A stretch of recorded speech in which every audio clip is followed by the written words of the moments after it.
Ladies and gentlemen, welcome to the NexGen show. This is the show where we talk to young, aspiring professionals in the business. And today, we have a very exciting person that we will be talking to. His name is Joshua Palmer, and he's a creative designer. So, Joshua, welcome. Yeah, nice to have me here. Creative designer, huh? Yeah. So you play with pictures? I play with the software, not just the pictures, yeah. Yeah, if someone wants to make their vision come alive, they come to me. Ah, that's it. Yeah. And then now got AI and everything and all that that can do everything, how?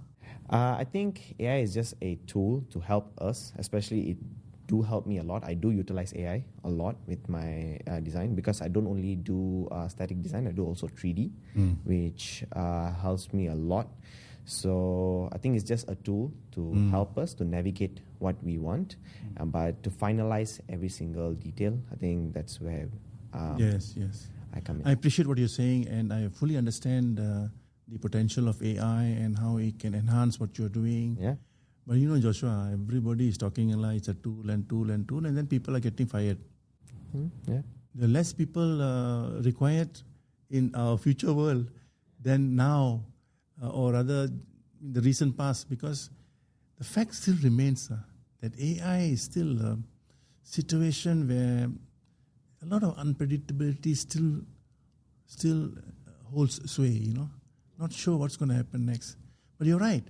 While it's there, capitalize on it, optimize it, and make the best of it, yeah? Yeah. Good. Do you find, in terms of design, yeah? Let's talk about design.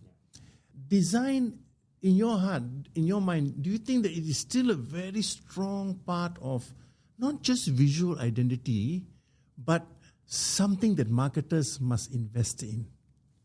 I believe visual identity is one of the major fact of actually to market a product.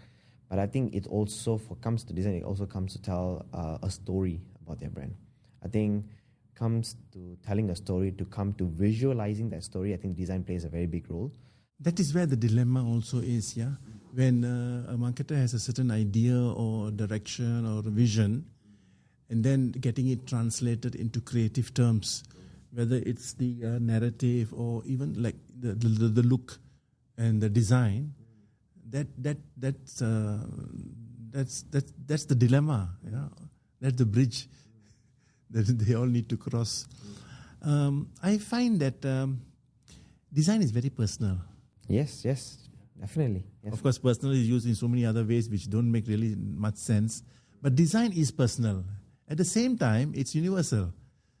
Like, for example, now, for a client to trust a designer, yeah, say a marketer or a brand person, or even your parents, yeah, to trust you in the design space, they must see a manifestation of a vision that they have.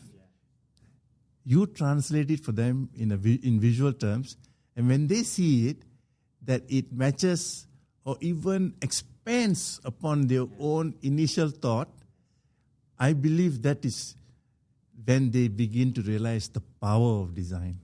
Yeah, definitely. I think for me, working with my current place right now, he did have, like, for my boss, okay, he did have like trust issues, especially when you spoke about trust. You know, when you spoke about trust, however he imagined the work should be, that's how the work should be. I need you to do how I imagine it to be. And if you're not going to do something like that, we'll see what we can do from there. And it was a very difficult challenge for me, okay? But we didn't have any brand guideline, nothing, zero. It's like, Josh, this is your first challenge. This is your first thing that you're going to prove it to me. First design, I did it, he loved it. And from there onwards, no question asked. Every single thing, he'd be like, you know what, go Josh, ask Josh for an approval. And this is how it should look. This is how the visual should come alive. This is how the entire SOP should look.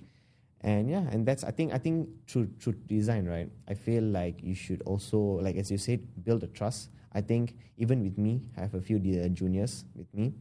It took me quite a while because sometimes I have my own visual for my specific brand.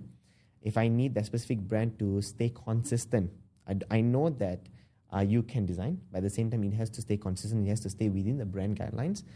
It should look how it should look, and of course you want to explore, you don't want to explore whatsoever, it's up to you. But way before designing, I have this thing where I'm not sure many other designers do it. So what I do is I have this thing where I will constantly design a thing, an art or whatever, in my head way before designing it, so that I will know how I should place a specific text and how I shouldn't place a specific, so that whether it's going to be very long, because at the end of the day, people don't want to read an essay. People want to look at your ad, they want to scroll up, and they'll be like, okay, this is a good ad. They don't want to if there's too many words, if let's say word hierarchies, for an example, and we need specific words to be larger than the other, okay? And way before that, I would talk to my creative strategist. I think, I think this might not work. Okay, maybe this is too long. And she's like, no, just try. I'm telling you, will not work, And right after I design, I'll give her probably, because whenever I design, I won't give only one option. I give 2-3 options of one design. So I'll tell her, okay, this is how the hierarchy works. This is how much you can change here and there.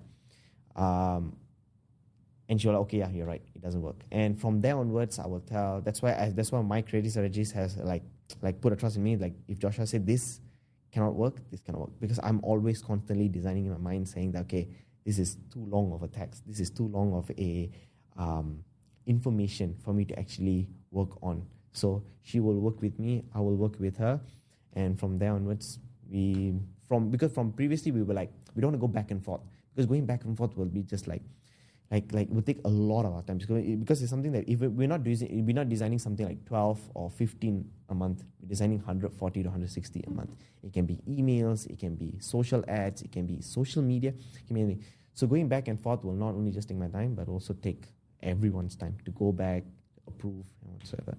So right before we go through that specific stage, why not I just try from my side and try to work on with my creative strategist, and that's how it works. Very interesting. I was particularly,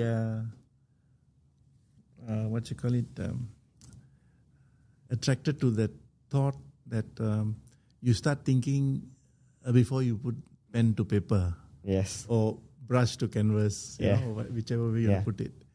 So when you are doing that in your head, you have the complete suite of fonts lah. Yeah. No, not complete. I can say almost. I'm joking. I also have this very bad, in our business, sometimes we are thinking too much, that I used to say, that if you're in that mode of thinking too much, you will actually cross a road without realizing that you crossed a road.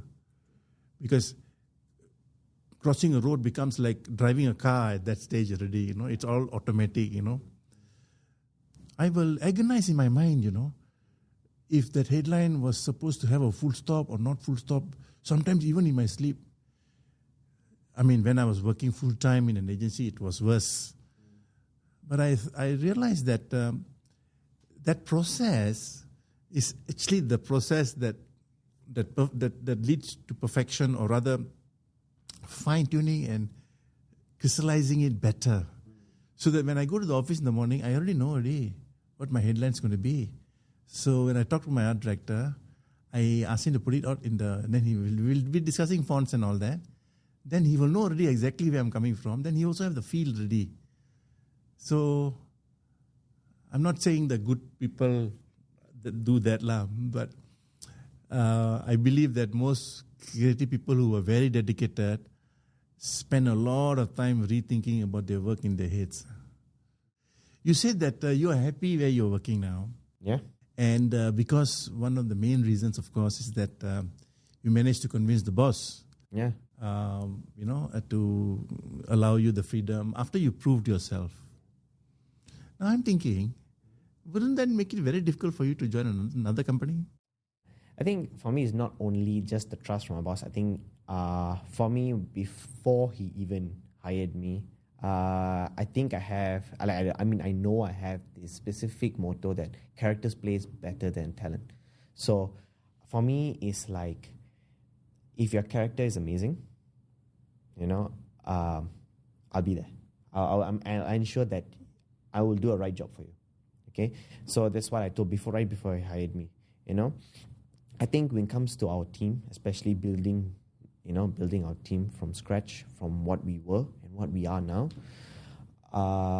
team plays a very, very big role with me, especially when it comes to character. Specific responsibilities on specific colleagues and whatsoever plays a very, very big responsibility. So everyone should know that they do have a limitation when it comes to work, but when it comes to fun, we all have fun.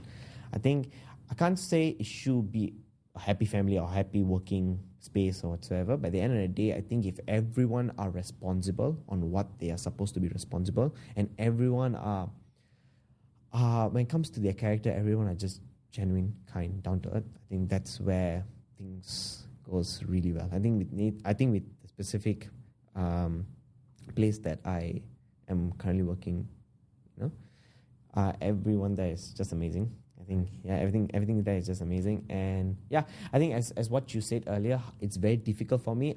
It is not difficult for me. I believe that at the end of the day, I would tell myself, because previously from the previous company, I worked in an agency, amazing people as well. At the end of the day, if I tell myself if I'm in my comfort zone, if I feel like I can do much more than what I do, I will tell myself, I think it's time to make a move. How is a typical day currently? Oh, typical day. It sounds very exciting, and so tell us about that. I'm the loudest one in the company. If you can ask, you can ask any of them. I'm the loudest one in the company. But I told them, without me, I think you guys will be boring. You can say simple as it is. I'm the noisiest one. Sometimes whenever it's too quiet, I'll tell them, why is it too quiet, man? Start something at least, talk, So, I think currently our work life has been good. So basically we work around 4 days in the office, 1 day at home. My 1 day at home is just a bad day for me because I can get to see my my friends. I don't see them as colleagues. I always tell to my boss this, that I don't see you as a boss. I see you as a friend that I want to help. Because if I see you as a boss, I would do the job just because you want me to do. Now currently I'm doing the job because I want that specific knowledge to be in me as well as in you, so we can help each other. So, and we don't, with my previous agency, with my previous boss, we go out every Monday, we play badminton, we go on lunch or whatever. With my current boss, is the same thing. We do the same thing, same everything, so that we don't have this negative energy that we plant. Okay, but at the same time, I will always tell him, if I ever take advantage of you, do let me know, which I will never step on that. But I will make sure to tell him that if I ever take advantage of you once, good, I'm off.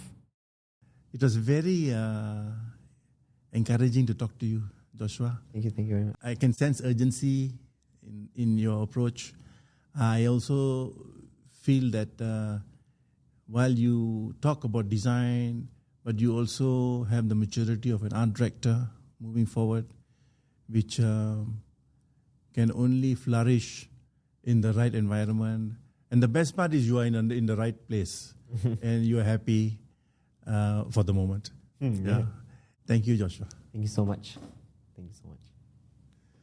So, ladies and gentlemen, we've come to the end of another show, and we've been having a very interesting discussion with Joshua Palmer. And until we meet again, thank you.